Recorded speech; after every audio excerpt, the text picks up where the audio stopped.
শৰীৰত তেজৰ কমি হ'লে কি হয় জানক হয়তো এই প্ৰবলেমবোৰ যিবোৰ হৈ থাকে এইবোৰ আপুনিও ফেস কৰি আছে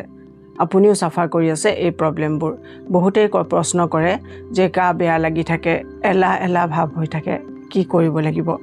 সো আজি গুটেবোৰ প্ৰশ্নৰ উত্তৰ আপোনালোকে ইয়াতে পাব শৰীৰত তেজ কিয় কম হৈ যায় সকলো খোৱা বোৱা কৰাৰ পিছতো শৰীৰত তেজ কমে কিয় সো আজি এক জানিব সহজ ফৰ্মুলা তাকো ঘৰুৱা ফৰ্মুলা যেনেকৈ আমাৰ চেনেলত কৈ থকা হয় ডাঙৰ প্ৰবলেমৰ সলিউশন একেবাৰে সহজতে দিয়া হয় ঠিক তেনেকৈ আজিও এটা সলিউশন পাব এটা নহয় দুটা সলিউশন পাব তাকো ঘৰুৱা সলিউশন তেজ কমৰ প্ৰবলেম আপোনাৰ দূৰ কৰিব তাৰ আগতে কিছু কথা জানি লোৱাটো দৰকাৰ হ'ব যি ফৰ্মুলা কোৱা হ'ব এই ফৰ্মুলা ইউজ কৰিলে শৰীৰত তেজ বাঢ়িব শৰীৰত তেজ কমিলে প্ৰায় সকলো অসুখে আপোনাক এটেক কৰিব আপুনি হয়তো বহুত অসুখত ভুগি আছে কিন্তু ধৰিব নোৱাৰে কিয় হৈছে এই প্ৰবলেমবোৰ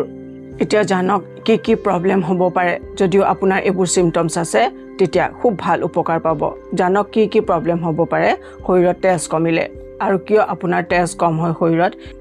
হেয়া জনাৰ লগতে সলিউশনো পাব